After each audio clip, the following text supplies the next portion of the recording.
Hi friends, welcome back to my channel. இன்னைக்கு என்ன video வந்து பார்க்க போறோம் அப்படின்னா, ஹோம் லோன் பத்தின டீடைல்ஸ் தான் வந்து பார்க்க போறோம். ஸோ ஹோம் லோன் எடுக்க போறீங்க அப்படின்னா, என்னென்ன விஷயம் வந்து ரொம்ப ரொம்ப இம்பார்ட்டன்ட், என்னென்னலாம் உங்களுக்கு வந்து தெரியணும், உங்களுக்கு எவ்வளோ வந்து லோன் அமௌண்ட் வந்து எலிஜிபிலிட்டியா இருக்கும், லோன் வந்து எப்படி நமக்கு அமௌண்ட் கொடுப்பாங்க, எந்த பேங்க்ல வந்து வாங்கலாம், பேங்க்ல வாங்குறதுக்கு முன்னாடி என்னென்ன கொஸ்டின்லாம் அவங்க கிட்ட கேட்கணும், என்னென்ன டாக்குமெண்ட்ஸ் வந்து ரெடி பண்ணணும், இது எல்லாத்தையும் தெளிவா இந்த வீடியோல வந்து நான் எக்ஸ்பிளைன் பண்ண போறேன். ஸோ இந்த வீடியோ வந்து நான் ஹோம் லோன் வாங்கியிருக்கிறதுல எனக்கு என்ன எக்ஸ்பீரியன்ஸ் கிடைச்சிருக்கு, நான் என்னென்னலாம் பார்த்து வாங்கினேன் அப்படிங்கிறத ஃபுல்லாக எக்ஸ்பிளைன் பண்ணுறேன். ஸோ ஃபுல்லாக வந்து பாருங்க. ஃபர்ஸ்ட் யாருக்கு வந்து ஹோம் லோன் வந்து கிடைக்கும் அப்படின்னா, நீங்க சேலரிடா இருக்கணும், இல்ல ஏதாவது பிசினஸ் பண்ணணும், உங்ககிட்ட மந்த்லி வந்து ஒரு அமௌண்ட் வர மாதிரி இருக்கணும். அப்படி இருக்கவங்களுக்கு தான் வந்து ஹோம் லோன் வந்து கிடைக்கும்.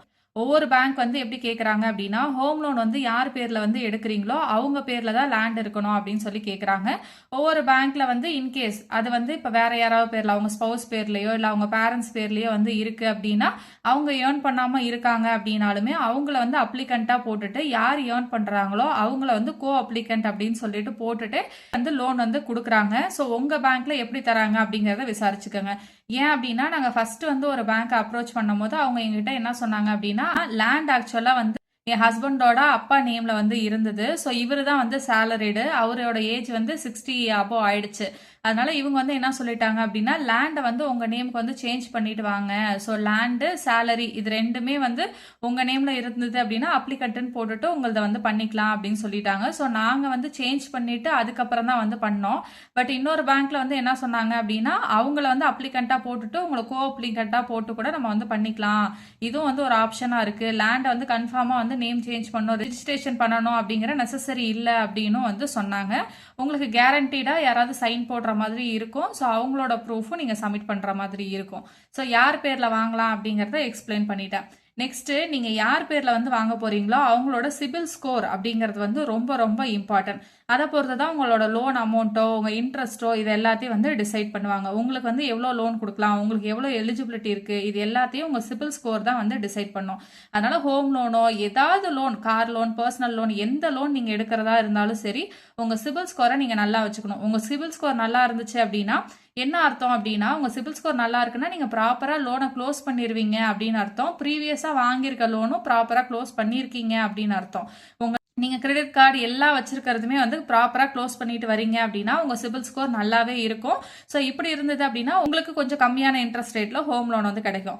இன்கேஸ் நீங்க ஏதாவது லோன்லாம் வந்து ப்ராப்பரா பே பண்ணல, ஏதாவது ஒரு இஎம்ஐ 2 இஎம்ஐ அந்த மாதிரி ஸ்கிப் பண்ணிலாம் பே பண்ணிருக்கீங்க, டிலேவா லோன் பே பண்ணிருக்கீங்க, இப்படிலாம் இருக்கு அப்படின்னா உங்களோட சிபில் ஸ்கோர் வந்து கம்மியா இருக்கும். ஏன் அப்படின்னா நீங்க ப்ராப்பரா லோனை க்ளோஸ் பண்ணல அப்படிங்கறதுனால.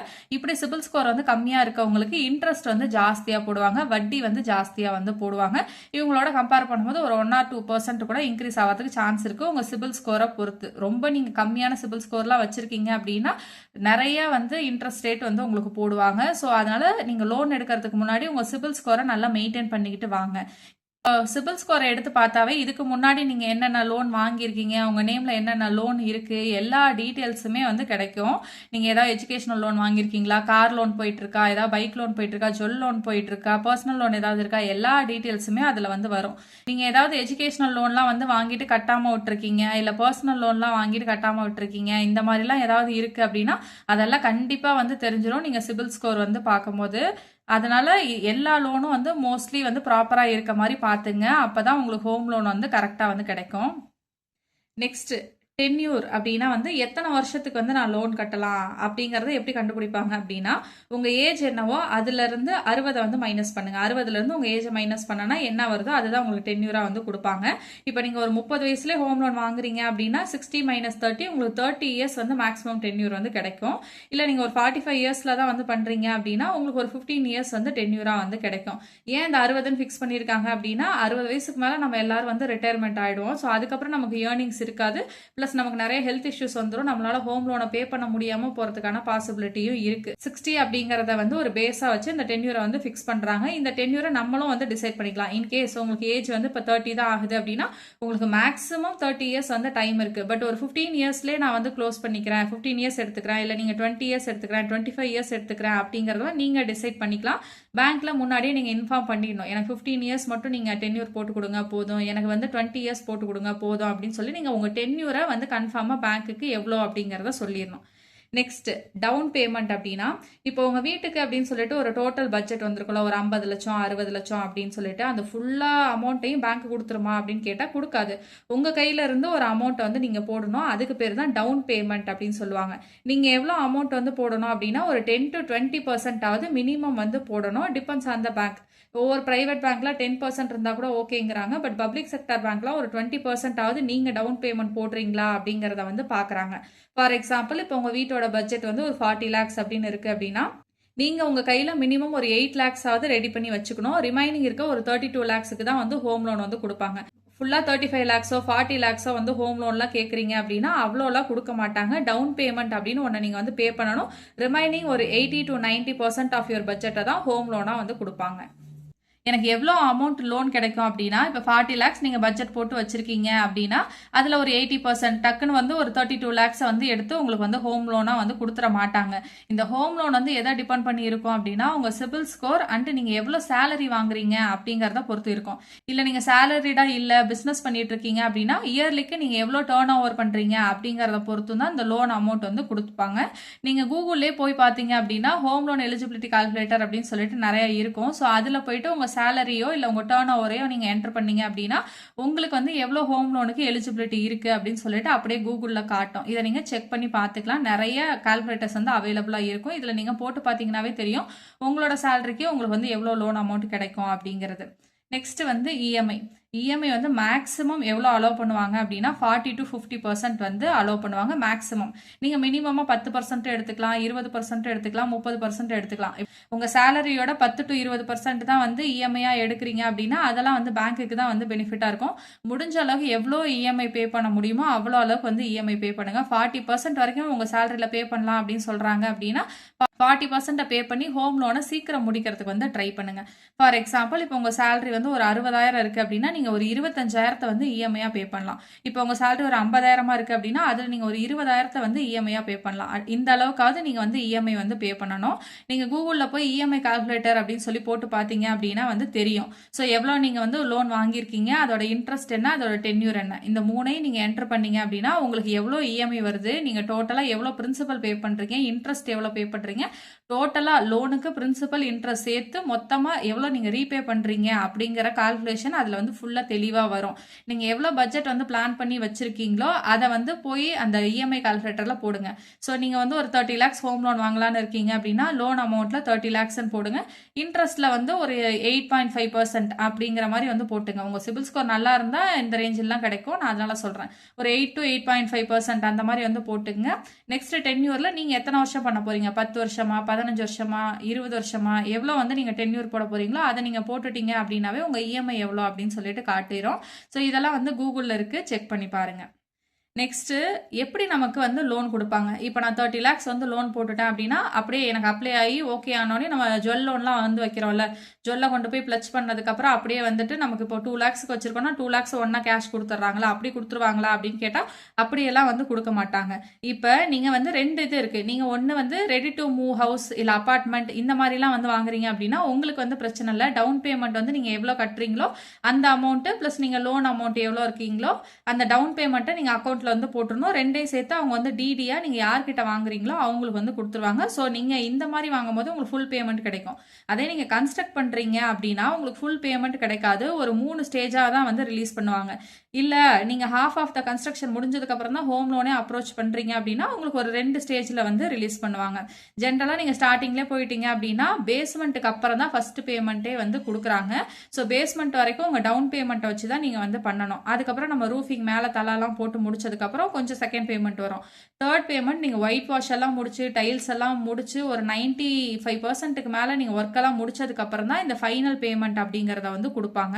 ஸோ இவ்வளோ அளவுக்கு நீங்க ஒர்க்கை வந்து முடிக்கணும் அப்படின்னா நடுவுல அமௌண்ட் வந்து நீங்க வேற ஏதாவது அரேஞ்ச் பண்ற மாதிரி தான் இருக்கும். ஏன் அப்படின்னா நாங்க வந்து மோல்டு மேல ஸ்லாப்லாம் வந்து போட்டதுக்கு அப்புறம் தான் வந்து ஹோம் லோனே வந்து அப்ரோச் பண்ணோம். ஸோ நாங்க வந்து 12 lakhs வந்து ஹோம் லோன் வந்து கேட்டிருந்தோம். ஸோ நாங்க மிடில் தான் போய் கேட்டோம் அப்படிங்கறதுனால எங்களுக்கு ஃபர்ஸ்ட் வந்து ஒரு 8 lakhs rupees வந்து ரிலீஸ் பண்ணிட்டாங்க. ஸோ அந்த 8 லேக்ஸை வச்சுட்டு நாங்கள் அந்த பிளாஸ்டரிங் அந்த மாதிரி வேலைலாம் வந்து பண்ணிட்டு இருந்தோம். டைலிங் வந்து அப்பதான் வந்து செலக்ட் பண்ணிட்டு இருந்தோம். ஸோ ரிமைனிங் ஒரு 4 லேக்ஸை ரிலீஸ் பண்ணுங்க அப்படின்னு சொல்லிட்டு பேங்க்ல போய் கேட்டபோது அவங்க என்ன சொன்னாங்க அப்படின்னா, நீங்க ஒயிட் வாஷ் எல்லாம் முடிச்சுட்டு உங்க டைல் ஒர்க்கு பாதி வந்து எலக்ட்ரிக்கல் அந்த மாதிரி ஒர்க் எல்லாம் வந்து முடிச்சிருக்கணும். முடிச்சுட்டு வீடியோ ப்ரூஃப் வந்து நீங்க எடுத்துட்டு வந்து சப்மிட் பண்ணிட்டு அதுக்கப்புறம் தான் வந்து உங்களோட 4 லேக்ஸ் வந்து வாங்க முடியும் அப்படின்னாங்க. அதுக்கப்புறம் அமௌண்ட் பத்தாம நடுவில் நாங்கள் ஜுவல் லோன்லாம் வந்து வாங்கி அதை வச்சு மேனேஜ் பண்ணிட்டு அதுக்கப்புறம் அந்த 4 லேக்ஸை வந்து எங்களுக்கு ரிலீஸ் பண்ணாங்க ஃபைனலாக. அப்படிதான் வந்து ரிலீஸ் ஆகும். ஃபுல் பேமெண்ட் எல்லாம் வந்து கொடுக்க மாட்டாங்க, நம்ம நினைக்கிற டைம்ல வந்து கொடுக்க மாட்டாங்க. அவங்க ஒரு ஸ்டேஜ் வந்து வச்சிருப்பாங்க, இதெல்லாம் முடிஞ்சோடனே தான் கொடுப்போம், இந்த ஒர்க்லாம் முடிஞ்சிருந்தா தான் கொடுப்போம் அப்படிங்கிற மாதிரிலாம் வந்து இருக்கும். ஸோ அதெல்லாம் வந்து செக் பண்ணிக்கோங்க, எப்பப்போ கொடுப்பீங்க அப்படிங்கிறதும் வந்து பேங்க்ல வந்து கேட்டுக்குங்க.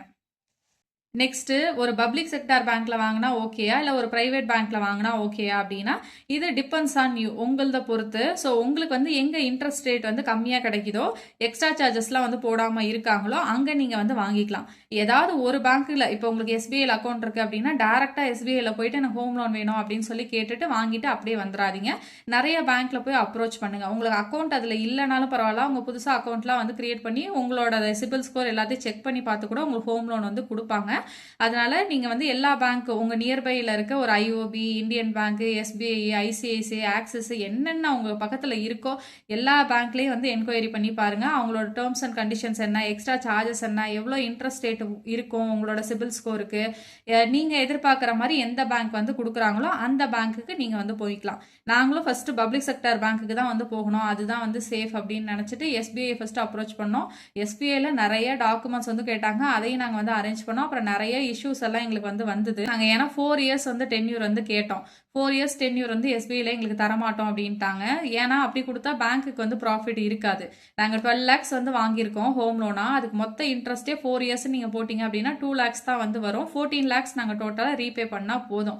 இது வந்து நம்ம வெளியில் வந்து ஒரு ₹1 வட்டிக்கு வாங்குறத விடையே கம்மியான அமௌண்ட்டில் தான் இது வந்து இருந்தது.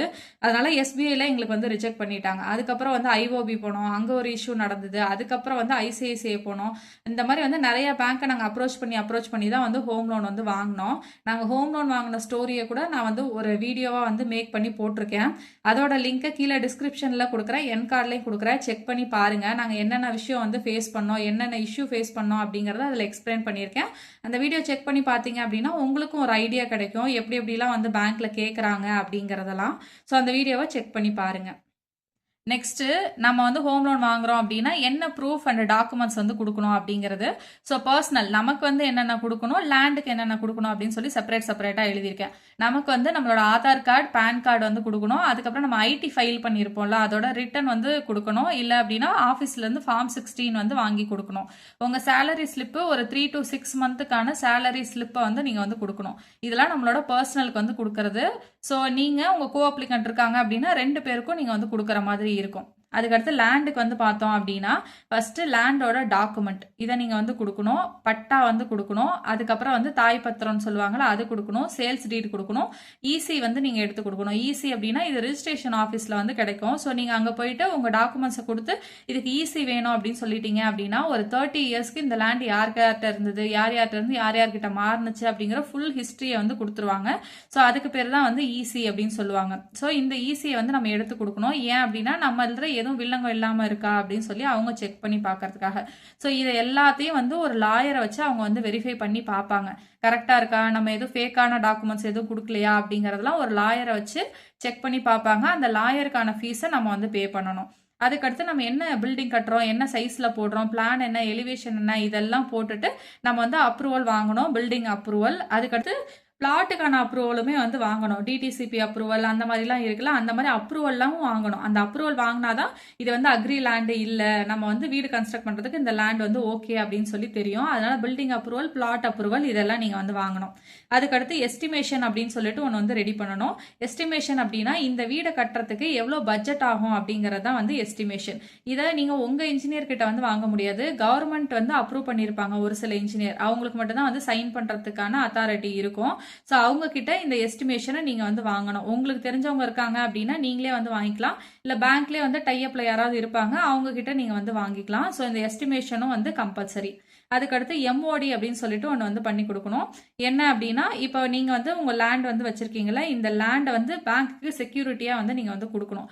அதுக்கு பேர் தான் வந்து எம்ஓடி. எம்ஓடிங்கிறது தான் வந்து லாஸ்ட் ப்ராசஸ். இது எல்லாத்தையும் ஃபர்ஸ்ட் டாக்குமெண்ட்ஸ் எல்லாம் வந்து செக் பண்ணுவாங்க. இந்த 8 டாக்குமெண்ட்ஸும் நம்ம ரெடி பண்ணி கொடுத்துட்டோம் அப்படின்னா, அதுக்கப்புறம் எம்ஓடி பண்ணதுக்கப்புறம் இதோட எல்லா ஒரிஜினல்ஸும் வந்து பேங்க் வந்து வாங்கி வச்சுக்குவாங்க. நம்ம வந்து ஜெராக்ஸ் போட்டு எல்லாத்தையும் வச்சுக்கணும். ஒரு 2 காப்பி 3 காப்பி அந்த மாதிரி வந்து ஜெராக்ஸ் போட்டு வச்சுக்கணும். ஏன் அப்படின்னா, இப்போ உங்களோட டென்யூர் வந்து ஒரு 10 இயர்ஸ் 15 இயர்ஸ் அப்படின்லாம் இருக்கு அப்படின்னா, அது வரைக்கும் அந்த ஒரிஜினல்ஸ் வந்து அவங்க கிட்ட தான் இருக்கும். நம்ம வந்து வாங்க முடியாது. அதனால நீங்க ஜெராக்ஸ் வந்து போட்டு வச்சுக்கோங்க இது எல்லாத்தையுமே. ஸோ இது எல்லாத்தையும் வாங்கி வச்சிருவாங்க. அதுக்கப்புறம் ஃபைனலாக தான் இது வந்து நமக்கு வந்து கிடைக்கும். நெக்ஸ்ட் இதில் என்னென்ன எக்ஸ்ட்ரா சார்ஜஸ் இருக்குது அப்படிங்கிறத வந்து பார்க்கலாம். ஸோ இப்போ லாயர் வந்து இது எல்லாத்தையும் வெரிஃபை பண்ணுவாங்க அப்படின்னு சொல்லி சொன்னால, நம்ம லேண்ட் டாக்குமெண்ட்டு, பட்டா, தாய் பத்திரம், சேல்ஸ் டீடு இதெல்லாம் கரெக்டாக இருக்கா அப்படின்னு சொல்லி ஒரு லாயரை வச்சு செக் பண்ணுவாங்கல்ல. ஸோ அந்த லாயருக்கான ஃபீஸை நம்ம தான் வந்து பே பண்ணணும். ப்ளஸ் வந்து இந்த எஸ்டிமேஷன் வந்து போடுறதுக்கு ஒரு கவர்மெண்ட் இன்ஜினியரை நம்ம வந்து போய் பார்ப்போம்ல. ஸோ அவங்களுக்கான ஃபீஸை நம்ம தான் வந்து பே பண்ணணும். அதுக்கடுத்து இந்த பட்டாலாம் நம்ம கிட்ட இருக்கும், டாக்குமெண்ட்ஸ் லேண்ட் டாக்குமெண்ட்லாம் நம்ம கிட்ட இருக்கும். பட் இந்த EC, mothers deed, sales deed இதெல்லாம் நீங்கள் வந்து ரிஜிஸ்ட்ரேஷன் ஆஃபீஸில் வந்து எடுக்கிற மாதிரி இருக்கும். ஸோ அதுக்கான அமௌண்ட்டை நீங்கள் வந்து பே பண்ணணும். அதுக்கடுத்து எம்ஓடி, பேங்க்குக்கு வந்து செக்யூரிட்டியாக நம்ம வந்து எம்ஓடி பண்ணி கொடுக்குறோம்ல, அதுக்கான சார்ஜஸ் நம்ம தான் வந்து பே பண்ணணும். இதுக்கு வந்து சார்ஜஸ் கொஞ்சம் ஜாஸ்தியாகவே வந்து ஆகும். ஸோ இந்த எம்ஓடி சார்ஜஸ் நமக்கு தான் வந்து வரும். அதுக்கடுத்து பில்டிங் அப்ரூவல், பிளாட் அப்ரூவல்லாம் நம்ம முன்னாடியே வந்து வாங்கி வச்சுக்கணும். இதுவும் வந்து இதில் இருக்க எக்ஸ்ட்ரா சார்ஜஸ். ஸோ இது எல்லாமே வந்து எக்ஸ்ட்ரா வந்து நம்ம முன்னாடியே வந்து பே பண்ணணும். லோன் வந்து நமக்கு வரத்துக்கு முன்னாடியே இதுக்கான அமௌண்ட் எல்லாம் நம்ம தான் வந்து பே பண்ணணும். நெக்ஸ்ட் ஒரு பேங்க்குக்கு நம்ம வந்து போகிறோம், ஹோம் லோன் வேணும் அப்படின்னு சொல்லிட்டு கேட்குறோம். நம்ம என்னென்ன கொஸ்டின் அவங்க கிட்ட கேட்கணும் அப்படின்னா, உங்களோட அக்கௌண்ட்டை வந்து கொடுத்துருவீங்க. பேன் கார்டெல்லாம் கொடுத்ததுக்கப்புறம், PAN card, Aadhaar card, phone number இதெல்லாம் கொடுத்ததுக்கப்புறம் அவங்க சிபில் ஸ்கோரை செக் பண்ணி பார்ப்பாங்க. செக் பண்ணி பார்த்ததுக்கப்புறம் உங்களோட இன்ட்ரெஸ்ட் ரேட் என்ன, அவங்க என்ன இன்ட்ரெஸ்ட் ரேட் உங்களுக்கு வந்து போடுறாங்க அப்படிங்கிறத தெளிவாக வந்து கேட்டுக்கோங்க. நிறைய பேருக்கு வந்து லோன் வந்து பற்றி, ஹோம் லோனை பற்றி கேட்குறோம் அப்படின்னா, நான் ஒரு 12 லட்சம் வாங்கியிருக்கேன், 20 லட்சம் வாங்கியிருக்கேன், 30 லட்சம் வாங்கியிருக்கேன், இது வந்து 20 வருஷத்துக்கு வாங்கியிருக்கேன், 25 வருஷத்துக்கு வாங்கியிருக்கேன் அப்படிங்கிறது வந்து தெளிவாக தெரியும். பட் இன்ட்ரெஸ்ட் ரேட் என்ன அப்படின்னு கேட்டால் நிறைய பேருக்கு வந்து தெரியறதில்ல. இன்ட்ரெஸ்ட் ரேட்டும் வந்து ரொம்ப ரொம்ப இம்பார்ட்டன்ட். அதை நீங்கள் வந்து கேட்டுக்கணும். ஒரு 1% 2 பேங்க்குக்கு வேரி ஆகுது அப்படின்னா நீங்கள் கட்ட போகிற அமௌண்ட் வந்து லேக்ஸில் வேரி ஆகும். அதை ஞாபகம் வச்சுங்க. ஒரு பேங்க்ல உங்களுக்கு 8%க்கு தராங்க, இன்னொரு பேங்க்ல 9%க்கு தராங்க அப்படின்னா அந்த 1% வந்து நிறைய டிஃபரன்ஸை கொண்டு வரும் உங்களுக்கு. இஎம்ஐ கால்குலேட்டர்ல நீங்க அதை போட்டு செக் பண்ணி பார்த்தீங்க அப்படின்னா உங்களுக்கு வந்து புரியும். அதனால இன்ட்ரெஸ்ட் ரேட் என்ன அப்படிங்கிறத ஃபர்ஸ்ட் வந்து கேட்டுங்க. ஒரு 2-3 பேங்க்ல என்கொயரி பண்ணி பாருங்க. எங்க உங்களுக்கு லோவஸ்ட் இன்ட்ரெஸ்ட் ரேட் ப்ராசஸிங் ஃபீல கிடைக்குதோ அந்த பேங்கை நீங்க அப்ரோச் பண்ணிக்கலாம். ப்ராசஸிங் ஃபீ அப்படின்னு சொல்லிட்டு ஒன்று வந்து போடுவாங்க. 1% 2% அந்த மாதிரியெல்லாம் வந்து போடுறாங்க. எவ்வளோ வந்து ப்ராசஸிங் ஃபீஸ் வந்து பர்சன்டேஜ் அப்படிங்கிறத கேட்டுங்க. அதுக்கடுத்து நம்ம எல்லாருமே வந்து ஹோம் லோனை ஒரு 25 வருஷம் 20 வருஷம் அப்படின்னு போட்டிருக்கோம் அப்படின்னா அவ்வளோ வரைக்கும் எடுத்துகிட்டு போகிறதில்ல. மோஸ்ட்லி வந்து ப்ரீ க்ளோஸ் பண்ணிடுறோம். அந்த ப்ரீ க்ளோஸ் பண்ணால் அதுக்கு ஏதாவது சார்ஜஸ் இருக்கா, எந்த சார்ஜஸும் இல்லையா அப்படிங்கிறதெல்லாம் வந்து செக் பண்ணிக்கோங்க. அதுக்கடுத்து பார்ட் பேமெண்ட் இல்லைனா ப்ரீ பேமெண்ட். இப்போ நீங்கள் இஎம்ஐ கட்டிகிட்டே வரீங்க, திடீர்னு உங்ககிட்ட ஒரு 50,000 ரூபாய் எங்கேருந்தோ வந்து வருது, ஒரு போனஸ் வருது, அதை கொண்டு போய் நீங்கள் ஹோம் லோனில் கட்டலாம் அப்படின்னு பார்க்குறீங்க அப்படின்னா அதுக்கெல்லாம் அலௌடு இருக்கா அப்படின்னு சொல்லி செக் பண்ணுங்க. ஒவ்வொரு பேங்க்ல வந்து ரெஸ்ட்ரிக்ஷன் இருக்கும். 6 மாதத்துக்கு அப்புறம் தான் வந்து அமௌண்ட் வந்து கட்ட முடியும், எக்ஸ்ட்ரா அமௌண்ட்டு இல்லை 1 இயருக்கு அப்புறம் தான் வந்து எக்ஸ்ட்ரா அமௌண்ட் வந்து கட்ட முடியும். அந்த மாதிரி வந்து நிறைய ரூல்ஸ் எல்லாம் வந்து வச்சிருப்பாங்க. இதெல்லாம் வந்து கேட்டுங்க. எக்ஸ்ட்ரா சார்ஜஸ் எல்லாம் எது எதுக்கெல்லாம் போடுவீங்க, எவ்வளோலாம் போடுவீங்க அப்படின்னு சொல்லிட்டு கேட்டுங்க. அதுக்கடுத்து ஹோமுக்குன்னு ஒரு இன்சூரன்ஸ் வந்து போடுவாங்க. அது அந்த பேங்க்ல வந்து போடுறாங்களா இல்லையா அப்படிங்கிறதெல்லாம் வந்து செக் பண்ணிக்கோங்க. உங்களோட எவ்வளோ இஎம்ஐ, என்ன இன்ட்ரெஸ்ட் ரேட்டு, எத்தனை இயருக்கு நீங்கள் போடுறீங்க எல்லாத்தையும் ஃபிக்ஸ் பண்ணதுக்கப்புறம் இஎம்ஐ ஷெட்யூல் அப்படின்னு சொல்லிட்டு ஒன்று கொடுப்பாங்க. அதை நல்லா வந்து பார்த்துக்குங்க. ஸோ ஒவ்வொரு மாதமும் நீங்கள் பே பண்ணும்போது உங்கள் பிரின்சிபல் எவ்வளோ குறையுது, இன்ட்ரெஸ்ட் எவ்வளோ குறையுது அப்படிங்கிறதெல்லாம் இதை பார்த்து நீங்கள் வந்து தெரிஞ்சுக்கலாம். அதுக்கடுத்து மெயினாக நீங்கள் இன்னொன்று கேட்க வேண்டியது என்ன அப்படின்னா, இஎம்ஐ வந்து எனக்கு எப்போ ஸ்டார்ட் ஆகும். இப்போ நான் 3 பேமெண்ட்டாக தான் வந்து லோன் கொடுப்பாங்க அப்படின்னு சொன்னேன். First payment, second payment, third payment. எப்போ ஸ்டார்ட் ஆகும், என்னோட ஃபர்ஸ்ட் பேமெண்ட் கொடுத்தோன்னே ஸ்டார்ட் ஆயிருமா இல்லை ஃபுல்லாக லோன் கொடுத்து முடிச்சதுக்கப்புறம் தான் ஸ்டார்ட் ஆகுமா அப்படின்னு சொல்லி கேளுங்க. எங்களுக்குலாம் ஃபர்ஸ்ட் பேமெண்ட் அந்த 8 lakhs வந்து கொடுத்ததுக்கு அப்புறமே வந்து இஎம்ஐ வந்து ஸ்டார்ட் ஆயிடுச்சு. ஒவ்வொரு பேங்க்ல லாஸ்ட் பேமெண்ட்டுக்கு அப்புறம் கூட இஎம்ஐ வந்து கொடுக்குறாங்க. அதனால இதை வந்து நீங்க செக் பண்ணி பார்த்துக்குங்க, எந்த மாதிரி உங்க பேங்க்ல வந்து கொடுக்குறாங்கன்னு. இதெல்லாம் வந்து கொஸ்டினா எழுதிட்டு போங்க, எழுதிட்டு போய் பேங்க்ல வந்து கேளுங்க. இதெல்லாம் நான் நோட் பண்ணிட்டு போய் கேட்டேன். அதனால நான் உங்களுக்கும் வந்து ஷேர் பண்றேன். நெக்ஸ்ட் என்னோட எக்ஸ்பீரியன்ஸ்ல இருந்து ஹோம் லோன் நீங்க எப்படி வாங்கலாம் அப்படின்னு சொல்லி ஒரு டிப்ஸ் நான் கொடுக்கணும் அப்படின்னா என்ன நான் சொல்லுவேன் அப்படின்னா, ஃபர்ஸ்ட் விஷயம் டவுன் பேமெண்ட் வந்து முடிஞ்ச அளவுக்கு ஜாஸ்தியா ரெடி பண்ணிக்கோங்க. ஃபார் எக்ஸாம்பிள் இப்போ உங்க வீட்டோட பட்ஜெட் வந்து ஒரு 40 lakhs அப்படின்னா உங்க கையில வந்து ஒரு 20 lakhs ஆர் 15 lakhs ஆவது இருக்கிற மாதிரி வந்து பாத்துக்குங்க. ஃபுல் அமௌண்ட்டுமே நீங்க வந்து ஹோம் லோனா போறீங்க, ஒரு 80%, 75% அந்த ரேஞ்செல்லாம் போறீங்க அப்படின்னா ஃபியூச்சரில் உங்களுக்கு ரொம்ப வந்து ஃபினான்ஷியல் பேர்டன் வந்து இருக்கும். அதனால முடிஞ்ச அளவுக்கு டவுன் பேமெண்ட் வந்து ரெடி பண்ணிக்கோங்க. ஏதாவது ஜுவல்ஸ் இருக்குது அப்படின்னா சேல் பண்ணிட்டோ, இல்லை வேறு ஏதாவது லேண்ட் இருக்குன்னா சேல் பண்ணிட்டோ, இல்லை வேறு எதுலையாவது இருந்து உங்களால் எக்ஸ்ட்ரா அமௌண்ட் வந்து புரட்ட முடியும்னா முடிஞ்ச அளவுக்கு அதை ரெடி பண்ணிட்டு வந்துட்டு அதுக்கப்புறம் வந்து ஹோம் லோனுக்கு வந்து போங்க. இப்போ எங்கள் வீடு வந்து 30 lakhs, அதில் ஒரு 10 to 11 lakhs வந்து நாங்கள் டவுன் பேமெண்ட்டாகவே வந்து ரெடி பண்ணியிருந்தோம். ஒரு 6 lakhs வந்து ஜுவல் லோன் வந்து போனோம். ரிமைனிங் இருக்க 12 lakhsக்கு தான் வந்து ஹோம் லோன் போனோம். இந்த மாதிரி நீங்கள் வந்து பிளான் பண்ணிக்கணும். எப்போ உங்களுக்கு முடியாத கட்டம் வருதோ அப்போ தான் நீங்கள் வந்து ஹோம் லோன் வந்து அப்ரோச் பண்ணணும். ஏன் அப்படின்னா ஹோம் லோன் அப்படிங்கிறது வந்து ரொம்ப ஒரு ஸ்ட்ரெஸ்ஃபுல்லான விஷயம். மாதம் மாதம் அது வந்து கரெக்டாக அமௌண்ட்டை நம்ம ரெடி பண்ணி வச்சுக்கிட்டே இருக்கணும். அதனால இதை வந்து நீங்கள் கரெக்டாக பார்த்துங்க. முடிஞ்ச அளவுக்கு எவ்வளோ டவுன் பேமெண்ட் ரெடி பண்ண முடியுமோ அதை ரெடி பண்ணிக்கோங்க. நெக்ஸ்ட் டென்யூர் எவ்வளோ எடுக்கணும் அப்படின்னா நீங்கள் 15 years 20 years அதுக்கு மேலே வந்து கண்டிப்பாக எடுக்காதீங்க. 25 years 30 years அப்படிலாம் எடுக்காதீங்க. பேங்க் போடும் போது வந்து உங்களுக்கு ஏஜ் கம்மியாக இருக்குன்னா 30 years 25 years அப்படி தான் வந்து போடுவாங்க. நீங்கள் சொல்லும் போதே எனக்கு 15 வருஷம் போடுங்க, 10 வருஷம் போடுங்க அப்படின்னு சொல்லி கம்மியான டென்யூர் வந்து வாங்கிக்கோங்க. இப்படி வாங்கும்போது உங்களோட இஎம்ஐ வந்து கொஞ்சம் இன்க்ரீஸ் ஆகும் தான். கொஞ்சம் இன்க்ரீஸ் ஆகிற இஎம்ஐயை வந்து பார்த்தோம் அப்படின்னா லைஃப் ஃபுல்லாகவே நம்ம ஹோம் லோன் கட்டிக்கிட்டே இருக்கிற மாதிரி இருக்கும். நீங்கள் இன்கேஸ் முன்னாடியே வந்து ஒரு 20 years அப்படின்லாம் போட்டு வாங்கிட்டீங்க அப்படின்னாலும் ஒரு 10 வருஷத்துக்குள்ளே ஹோம் லோனை வந்து முடிச்சுட்டு அதுலேருந்து வெளியில் வந்துருங்க. அதுதான் எப்போவுமே வந்து ரொம்ப நல்லது. நாங்கள் வந்து ஹோம் லோன் வந்து 4 yearsக்கு தான் வந்து வாங்கியிருக்கோம். நாங்கள் டென்யூரே வந்து 4 years அப்படின்னு சொல்லி போட்டு தான் வந்து வாங்கியிருக்கோம். அதனால தான் எஸ்பிஐயில் வந்து எங்களுக்கு லோன் கொடுக்கல அப்படின்னு சொன்னாங்க. 4 yearsக்கு வந்து நீங்கள் வாங்குறீங்க அப்படின்னா எங்களுக்கு அதில் என்ன ப்ராஃபிட் இருக்குது அப்படின்னு சொல்லி ரிஜெக்ட் பண்ணிட்டாங்க. அதுக்கப்புறம் நாங்கள் வேறு பேங்க்கில் தான் வந்து வாங்கினோம். அதே 12 lakhs தான் வந்து வாங்கினோம். 4 years டென்யூர் போட்டு தான் வந்து வாங்கினோம். இஎம்ஐ வந்து 30,000 rupees per month வந்து பே பண்ணிட்டு இருக்கோம். டீட்டெயில்ஸ் எல்லாம் அந்த வீடியோவில் இருக்குது. அதோட லிங்க் கீழே கொடுத்துருக்கேன், வேணும்னா செக் பண்ணி பாருங்கள். அதுக்கடுத்து எந்த இஎம்ஐயுமே வந்து மிஸ் பண்ணிடாதீங்க. நீங்கள் ஒரு 10 years அப்படின்னு நீங்கள் ஃபிக்ஸ் பண்ணியிருக்கீங்க, ஒரு 15 yearsனு உங்கள் டென்யூர் இருக்குது அப்படின்னா அந்த 15 வருஷமும் கரெக்டாக அந்த நாளை நீங்கள் ஞாபகம் வச்சு முன்னாடி நாள் வந்து உங்கள் பேங்க் பேலன்ஸை எடுத்து செக் பண்ணி பார்த்துக்கணும். அந்த அமௌண்ட் இருக்கா. ஃபார் எக்ஸாம்பிள் உங்களுக்கு ஒரு 25,000 இஎம்ஐ அப்படின்னா இப்போ என்னைக்கு உங்களோட லோன் ஒரு 5ஆம் தேதி அப்படின்னா 4ஆம் தேதி உங்கள் அக்கௌண்ட்டில் வந்து அந்த 25,000 இருக்கா அப்படின்னு வந்து பார்த்துக்கணும். இல்லை 10ஆம் தேதி அப்படின்னா 9ஆம் தேதி உங்ககிட்ட அந்த 25,000 இருக்கா அப்படின்னு சொல்லிட்டு பார்த்துக்கணும். ப்ளஸ் வந்து இஎம்ஐ டேட்டை வந்து நம்ம வந்து ஃபிக்ஸ் பண்ணலாம். 5ஆம் தேதி இல்லைனா 10ஆம் தேதின்னு 2 ஆப்ஷன் வந்து நமக்கு வந்து கொடுப்பாங்க. ஒவ்வொரு மாதமும் 5ஆம் தேதி இல்லை 10ஆம் தேதி. 5ஆம் தேதி வந்து அவங்க ஜென்ரலாக டிஃபால்ட்டாக வந்து போடுவாங்க. பட் நாங்கள் வந்து என்ன பண்ணோம் அப்படின்னா சம்டைம்ஸ் அவரோட சேலரி வந்து 5th 6th அந்த மாதிரிலாம் வரும். சாட்டர்டே சண்டேலாம் நடுவில் வந்துருச்சு அப்படின்னா அதனால நாங்கள் வந்து 10th வந்து எங்களுக்கு போட்டுக்கிட்டா எங்களுக்கு கம்ஃபர்டபுளாக இருக்கும் அப்படின்னு நாங்கள் சொன்னோம். ஸோ எங்களுக்கு வந்து 10th அப்படின்னு சொல்லி போட்டு கொடுத்துட்டாங்க. உங்களுக்கும் இந்த மாதிரி சேலரிலாம் டிலேயாக வரும், லேட்டாக வரும் அப்படிங்கிற மாதிரிலாம் இருந்தது அப்படின்னா நீங்களும் வந்து 10th எங்களுக்கு போட்டு கொடுங்கன்னு சொல்லி கூட நீங்கள் வந்து வாங்கிக்கலாம். ஸோ இது வந்து எங்களுக்கு ரொம்ப ஈஸியாக இருந்தது. சேலரி ரொம்ப டிலே ஆகிலாம் வராது, ஒரு 5-6 மேக்ஸிமம் வந்துடும். அதனால 10th பே பண்ணுறது வந்து எங்களுக்கு ஈஸியாக தான் இருக்கும். அதனால நாங்கள் இப்படி எடுத்துக்கிட்டோம். ஸோ உங்களுக்கு வந்து முன்னாடியே வந்துடும்னா நீங்கள் 5 கூட எடுத்துக்கலாம். இல்லை எங்களுக்கு லேட் ஆகும்னா நீங்கள் 10 வந்து எடுத்துக்கலாம். ஸோ இந்த டேட்டு அப்போ கரெக்டாக காலையில் 6 மணிக்கே டெபிட் ஆகிடும் எங்கள் லோனெல்லாம். ஸோ மார்னிங்கே எடுத்துருவாங்க. அதனால முன்னாடி நாளே அமௌண்ட் கரெக்டாக அக்கௌண்ட்டில் இருக்கா அப்படின்னு சொல்லி செக் பண்ணிக்கோங்க. நெக்ஸ்ட்டு உங்களால் எவ்வளோ அளவுக்கு முடிஞ்ச அளவுக்கு கம்மியான லோன் எடுங்க. அதுதான் நான் வந்து சொல்லுவேன். ஒன்ஸ் உங்கள் லோன் எல்லாம் ஃபுல்லாக நீங்கள் வந்து பே பண்ணி முடிச்சிட்டிங்க அப்படின்னா நீங்கள் எம்ஓடி அப்படின்னு சொல்லிட்டு ஒன்று வந்து போட்டு கொடுத்தீங்கல்ல, அந்த டாக்குமெண்ட்ஸில் நான் வந்து எக்ஸ்பிளைன் பண்ணல, எம்ஓடின்னு ஒன்று கொடுத்துருப்போம். அந்த எம்ஓடியை நீங்கள் வந்து கேன்சல் பண்ணணும். கேன்சல் பண்ணி முடிச்சுட்டு நீங்கள் உங்கள் எல்லா ஒரிஜினல்ஸும் பேங்க்கில் தான் கொடுத்துருப்பீங்க. கொடுத்துருந்த எல்லா ஒரிஜினல்ஸும் கரெக்டாக இருக்கா, எல்லா டாக்குமெண்ட்ஸும் இருக்கா அப்படின்னு சொல்லி செக் பண்ணி வாங்கிக்கணும். ப்ளஸ் வந்து லோன் கம்ப்ளீஷன் சர்டிஃபிகேட் அப்படின்னு ஒன்று வந்து வாங்கிக்கணும். நான் லோனை வந்து முடிச்சிட்டேன், எந்த பேலன்ஸும் வந்து இல்லை அப்படின்னு சொல்லிட்டு பேங்க்லேருந்து ஒரு ப்ரூஃப் வந்து வாங்கி வச்சுங்க. இன்கேஸ் ஃபியூச்சரில் எதுவும் இஷ்யூஸ் வராமல் இருக்கும் இதனால. ஸோ நீங்கள் எம்ஓடி வந்து கேன்சல் பண்ணி வாங்கினதுக்கு அப்புறம் கூட ஒரு ஈஸி எடுத்து செக் பண்ணி பார்க்கலாம். பேங்க் வந்து அதை ஃபுல்லாக கிளியர் பண்ணி உங்கள் நேமில் வந்து லேண்டை மாற்றி கொடுத்துட்டாங்களா, உங்கள் லேண்டில் இப்போ எதுக்கு எந்த இஷ்யூஸும் இல்லாமல் இருக்கா அப்படிங்கிறத நீங்கள் லோனெல்லாம் முடிச்சு எம்ஓடிலாம் வந்து கேன்சல் பண்ணி ஒரிஜினல்ஸ்லாம் வாங்கினதுக்கப்புறம் ஒரு தடவை செக் பண்ணி பார்த்துக்கிறது ரொம்ப ரொம்ப நல்லது. ஸோ இந்த டீட்டெயில்ஸ்லாம் வந்து ஞாபகம் வச்சுங்க நீங்கள் லோன் வாங்குறீங்க அப்படின்னா. எனக்கு தெரிஞ்ச எல்லா டீட்டெயில்ஸும் நான் வந்து எக்ஸ்பிளைன் பண்ணிட்டேன். இதில் ஏதாவது 1 or 2 டீட்டெயில்ஸ் வந்து நான் மிஸ் பண்ணியிருக்கேன், உங்களுக்கு அது தெரியுது அப்படின்னா கீழே கமெண்ட்டில் வந்து சொல்லுங்கள். மற்றவங்களுக்கும் அது வந்து யூஸ்ஃபுல்லாக இருக்கும். இதில் ஏதாவது டவுட்ஸ் இருக்குது அப்படின்னா கீழே கமெண்ட்டில் கேளுங்க, எனக்கு தெரிஞ்சால் வந்து நான் சொல்கிறேன். ஹோப் இந்த வீடியோ உங்களுக்கு யூஸ்ஃபுல்லாக இருக்கும் அப்படின்னு நினைக்கிறேன். யூஸ்ஃபுல்லாக இருந்துச்சு அப்படின்னா வீடியோ வந்து லைக் பண்ணிக்கோங்க. ப்ளஸ் என்னோட சேனலை சப்ஸ்கிரைப் பண்ணிவிட்டு பக்கத்தில் இருக்க பெல் பட்டனை கிளிக் பண்ணிக்கோங்க. அப்போ தான் நான் போடுற வீடியோஸ் எல்லாம் உங்களுக்கு நோட்டிஃபிகேஷனில் வரும். இவ்வளோ நேரம் டைம் ஸ்பெண்ட் பண்ணி என்னோட வீடியோ பார்த்ததுக்கு thank you so much. Have a nice day.